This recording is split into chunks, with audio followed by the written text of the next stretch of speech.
Kanalıma hoş geldiniz. Ben Aysu. Bu yanında Sema var. Ve sizlerle beraber kakosun tadına bakacağız. Biz evvel dostlar kakao salmıştı ama o çürüye çıkmıştı içindeki.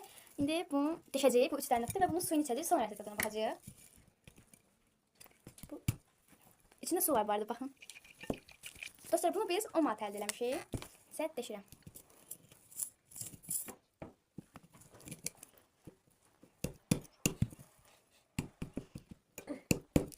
Gözləyin.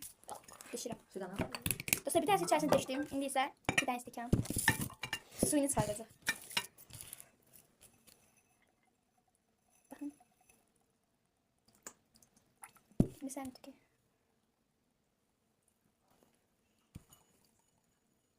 Ha, o içe.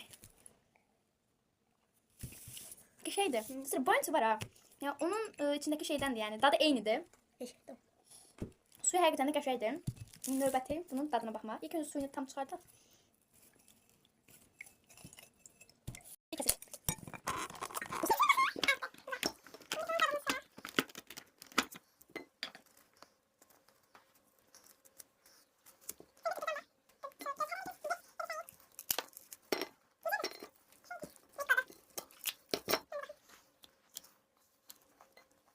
Qəşəngdir. Dediyim kimi dostlar, bana şunun dadını verir.